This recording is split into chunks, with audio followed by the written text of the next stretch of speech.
Dalam hidup kita seringkali begitu takut kehilangan, hingga tanpa sadar kita berjuang keras mempertahankan orang yang sebenarnya tidak pernah ingin tinggal. Kita berlari, kita berusaha, kita memberi segalanya, namun tetap saja ada yang memilih pergi. Dan ketika itu terjadi, kita merasa hancur, seolah dunia runtuh menimpa diri kita. Namun percayalah, tidak setiap kepergian adalah sebuah kehilangan. Kadang, kepergian justru adalah keuntungan besar yang Tuhan berikan, agar kita bisa melihat siapa diri kita sebenarnya. Karena pada akhirnya, satu-satunya orang yang tidak akan pernah meninggalkanmu adalah dirimu sendiri.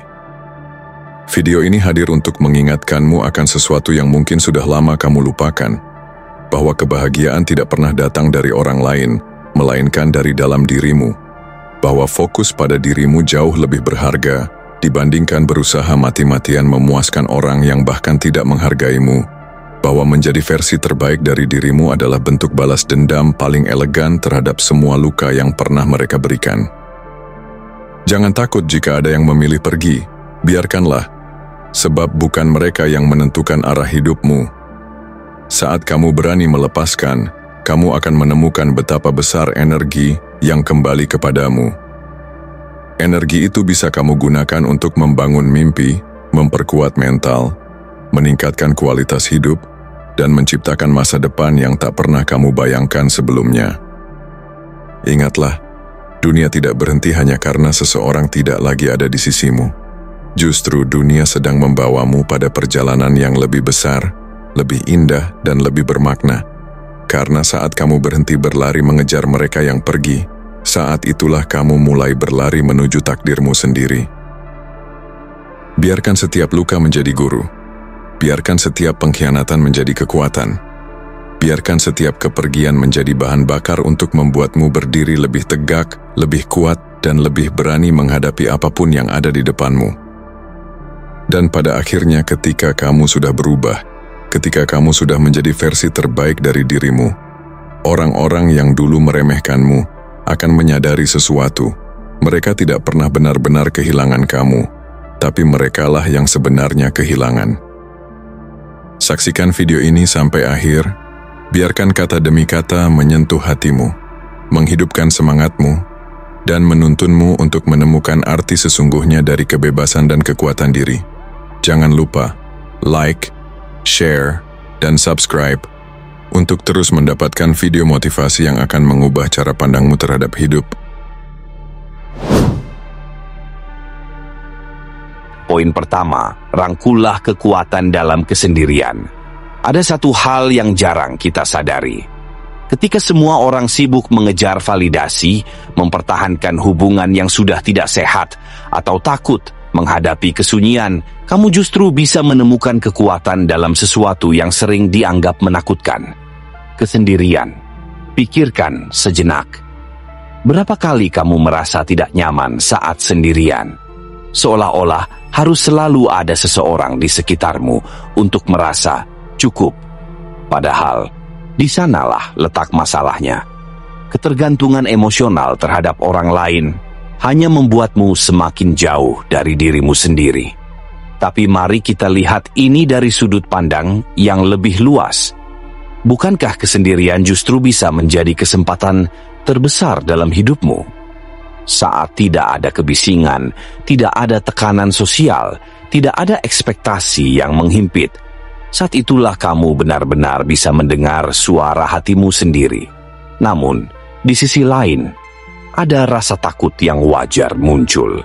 Kita sudah terlalu terbiasa berada dalam dinamika sosial, sehingga kesendirian terasa seperti hukuman, bukan anugerah. Tapi coba renungkan. Apakah benar hidup dalam hiruk-pikuk itu membuatmu lebih bahagia? Atau justru semakin jauh dari pemahaman tentang siapa dirimu sebenarnya? Mari kita bawa kamu ke satu skenario. Bayangkan dirimu duduk di sebuah kafe kecil di kota yang belum pernah kamu kunjungi sebelumnya. Tidak ada notifikasi yang mengganggu, tidak ada obrolan kosong yang harus kamu ikuti. Hanya ada dirimu, secangkir kopi, dan keheningan yang sebelumnya terasa asing. Awalnya mungkin terasa canggung, seperti ada yang kurang. Tapi setelah beberapa saat, kamu mulai menyadari sesuatu. Ketika tidak ada orang lain yang mendikte apa yang harus kamu lakukan atau rasakan, kamu mulai mendengar dirimu sendiri. Inilah momen di mana kamu mulai memahami apa yang benar-benar kamu inginkan dalam hidup. Tanpa kebisingan eksternal, kamu bisa menilai dengan jernih. Apa yang sebenarnya membuatmu bahagia? Apa yang selama ini hanya ilusi? Tapi tentu saja tidak semua orang bisa langsung nyaman dalam kesendirian. Ada yang merasa tersesat, ada yang malah terjebak dalam overthinking. Ini wajar. Karena kita hidup di dunia yang mengajarkan bahwa kesendirian berarti kesepian. Tapi mari kita ubah perspektif. Kesendirian yang disengaja tidak sama dengan kesepian. Kesendirian yang kamu pilih dengan sadar adalah saat di mana kamu memberi ruang bagi dirimu untuk tumbuh. Ini seperti sebuah puasa sosial.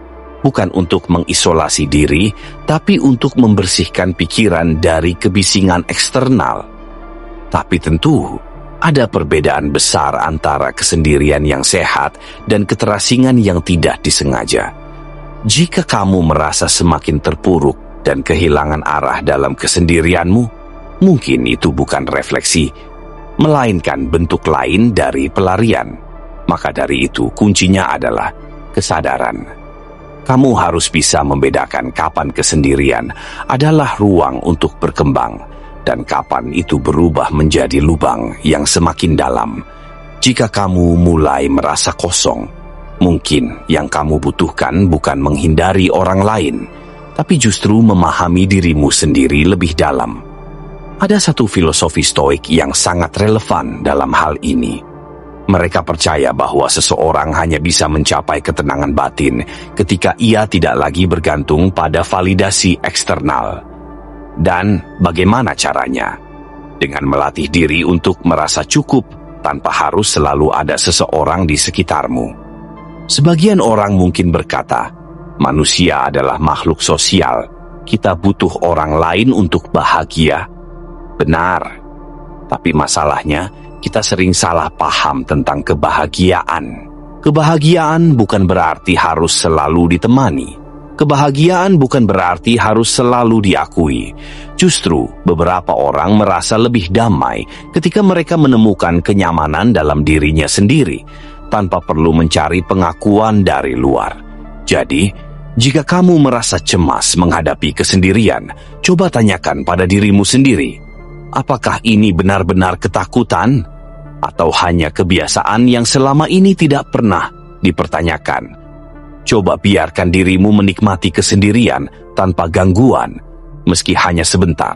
Duduklah di kamar dengan lampu redup, tanpa ponsel, tanpa suara dari luar. Perhatikan bagaimana perasaanmu. Awalnya mungkin terasa aneh, tapi semakin lama kamu akan menyadari bahwa tidak ada yang salah dengan sendirian. Justru di sanalah kamu menemukan sesuatu yang selama ini kamu cari di luar. Kedamaian yang datang dari dalam. Kesendirian bukanlah musuh. Yang menjadi musuh adalah cara kita memandangnya. Jika kita terus melihatnya sebagai sesuatu yang menyedihkan, maka itu akan menjadi beban. Tapi jika kita melihatnya sebagai kesempatan untuk mengenal diri sendiri lebih dalam, maka itu akan menjadi kekuatan. Dan inilah yang membedakan orang-orang yang benar-benar merdeka secara emosional. Mereka tidak takut sendirian. Mereka tidak bergantung pada kebisingan luar untuk merasa cukup. Jadi, apakah kamu siap untuk merangkul kesendirian? Bukan sebagai hukuman, tetapi sebagai jalan menuju kebebasan. Jika iya, maka kamu telah mengambil langkah pertama menuju ketenangan yang sejati. Poin kedua, bebaskan diri Anda dari cerita-cerita yang membatasi. Pernahkah kamu merasa seperti sedang menjalani naskah yang bukan milikmu? Seolah-olah ada cerita yang ditanamkan sejak kecil, bahwa kamu harus begini, harus begitu, tidak boleh melakukan ini, dan harus mengikuti itu. Tanpa sadar, kita hidup dalam batasan yang sebenarnya hanyalah konstruksi dari pengalaman masa lalu, kata-kata orang lain, atau bahkan ketakutan kita sendiri. Sekarang, coba bayangkan kamu berdiri di depan cermin. Apa yang kamu lihat? Apakah seseorang yang bebas atau seseorang yang masih terikat oleh cerita lama yang terus mengendalikan langkahmu? Kita semua punya cerita. Ada yang datang dari didikan keluarga, dari pengalaman menyakitkan, dari kegagalan yang membuat trauma. Tapi masalahnya, banyak dari cerita itu sebenarnya tidak lagi relevan, namun tetap kita pegang erat seolah-olah itu adalah kebenaran mutlak. Misalnya, seseorang yang pernah gagal dalam bisnis mungkin berpikir dirinya tidak berbakat dalam berwirausaha. Padahal kegagalan itu hanyalah satu bab dalam perjalanan hidupnya, bukan keseluruhan kisah. Atau seseorang yang pernah mengalami hubungan yang buruk lalu percaya bahwa ia tidak layak dicintai. Padahal pengalaman itu bukan cerminan dari seluruh nilai dirinya. Otak manusia cenderung membentuk pola pikir berdasarkan pengalaman. Dan ketika pengalaman itu berulang, otak mulai mempercayainya sebagai fakta. Itulah sebabnya banyak orang tanpa sadar hidup dalam narasi lama yang membatasi mereka. Tetapi ada kabar baik. Sama seperti sebuah buku yang bisa ditutup dan diganti dengan yang baru, cerita hidup juga bisa berubah. Tidak ada aturan yang mengatakan bahwa kamu harus selamanya menjadi orang yang dulu. Coba tanyakan pada dirimu sendiri. Cerita apa yang selama ini aku percayai tentang diriku sendiri yang mungkin sebenarnya tidak benar? Apakah kamu percaya bahwa kamu tidak bisa sukses karena berasal dari keluarga sederhana? Apakah kamu yakin bahwa kamu tidak bisa bahagia tanpa seseorang di sampingmu? Atau mungkin kamu berpikir bahwa kamu sudah terlambat untuk memulai sesuatu yang baru? Ketiga pertanyaan itu mungkin terasa berat, tapi di sanalah letak kebebasanmu. Saat kamu menyadari bahwa narasi yang membatasi itu hanyalah konstruksi pikiran, kamu punya kendali penuh untuk mengubahnya. Mari kita masuk ke dalam sebuah skenario. Bayangkan kamu sedang berjalan di sebuah jalan setapak yang panjang. Di punggungmu ada ransel yang berat, isinya adalah semua cerita lama yang selama ini kamu bawa. Aku tidak cukup baik, aku tidak pintar, aku tidak akan berhasil. Setiap langkah terasa semakin berat karena beban itu. Tapi tiba-tiba, kamu menemukan sebuah tempat peristirahatan. Kamu meletakkan ransel itu di tanah dan membukanya. Di dalamnya, kamu melihat tulisan-tulisan yang pernah kamu percaya, tetapi sekarang terasa asing. Kamu mulai mengambil satu persatu dan bertanya, apakah ini masih relevan dalam hidupku? Beberapa mungkin masih ada benarnya, tetapi banyak juga yang ternyata hanya bayangan masa lalu. Kamu akhirnya memutuskan untuk meninggalkan yang tidak lagi berguna. Dan saat kamu berdiri untuk berjalan kembali, langkahmu terasa lebih ringan. Karena begitulah cara kerja kebebasan. Ia datang ketika kita berani meninggalkan cerita yang tidak lagi mencerminkan siapa kita sebenarnya. Namun tentu saja ini bukan hal yang mudah. Tidak semua orang akan menyukai perubahanmu. Akan ada yang berkata, kamu sudah berubah, seolah-olah itu hal yang buruk. Tapi ingat, perubahan bukanlah pengkhianatan terhadap dirimu yang dulu. Itu adalah evolusi menuju versi terbaik dari dirimu. Ada satu pertanyaan penting yang bisa kamu tanyakan pada dirimu sendiri. Jika aku benar-benar bebas dari cerita lama ini, apa yang bisa kulakukan? Mungkin jawabannya adalah mengejar impian yang dulu kamu pendam. Mungkin itu berarti membangun hidup yang baru dengan perspektif yang berbeda. Atau mungkin itu hanya berarti berhenti merasa bersalah atas kesalahan yang pernah terjadi. Pada akhirnya, kebebasan sejati bukan hanya tentang memiliki banyak pilihan, tetapi tentang berani meninggalkan cerita yang membuatmu merasa tidak memiliki pilihan sama sekali. Kamu tidak perlu terus hidup dalam naskah yang ditulis oleh orang lain. Kamu bisa menulis ulang ceritamu sendiri. Dan siapa tahu mungkin ini akan menjadi bab terbaik dalam hidupmu. Poin ketiga, lepaskan diri dari kebutuhan untuk dicintai. Bayangkan kamu berdiri di depan cermin, tatapanmu kosong tapi di dalam kepalamu ada suara yang terus bertanya, "Kenapa mereka tidak mencintaiku? Apa yang kurang dariku?" Sebuah pertanyaan yang tidak pernah benar-benar terjawab, hanya berputar seperti roda yang tak pernah berhenti. Kita seringkali terjebak dalam ilusi bahwa kebahagiaan terletak pada seberapa banyak cinta yang kita dapatkan dari orang lain. Seolah-olah validasi dari mereka adalah bahan bakar yang menjaga kita tetap berjalan. Tapi apakah benar begitu? Atau justru kita hanya membuat diri kita bergantung pada sesuatu yang tidak bisa kita kendalikan? Pernahkah kamu merasa bahwa semakin kamu menginginkan cinta seseorang, semakin mereka menjauh? Seperti pasir yang semakin lepas dari genggaman saat kita mencoba menggenggamnya terlalu erat. Ini bukan kebetulan. Manusia secara alami menghindari tekanan emosional yang berlebihan.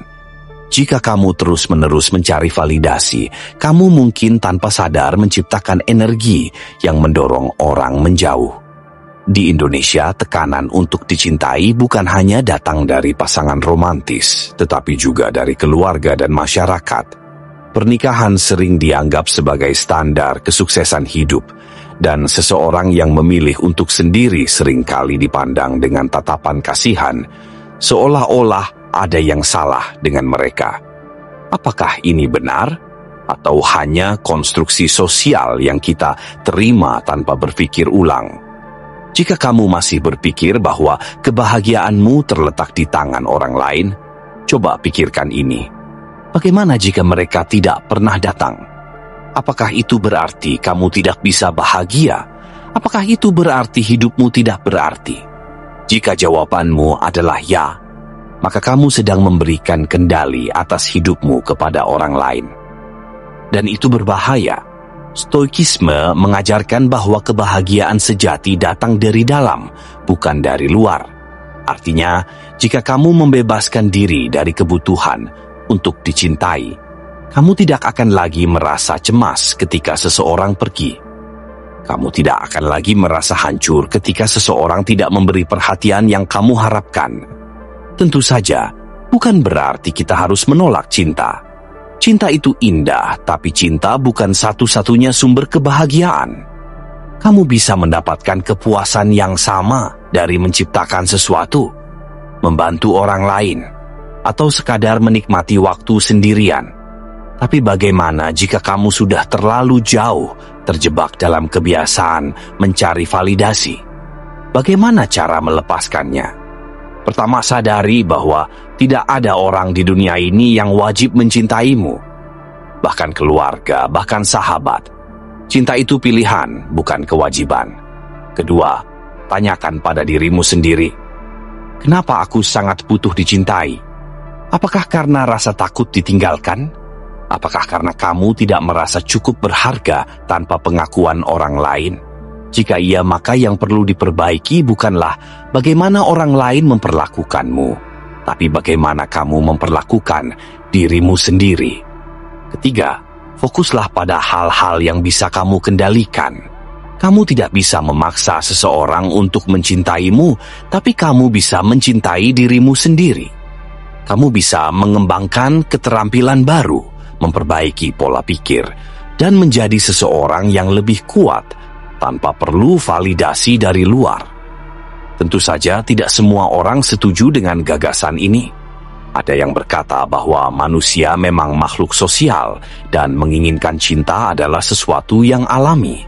Itu benar, tapi yang perlu dipahami adalah menginginkan sesuatu itu berbeda dengan bergantung padanya. Jika kamu bisa bahagia tanpa cinta dari orang lain, kamu akan menjadi pribadi yang lebih menarik. Orang lebih tertarik pada mereka yang mandiri dan tidak bergantung secara emosional.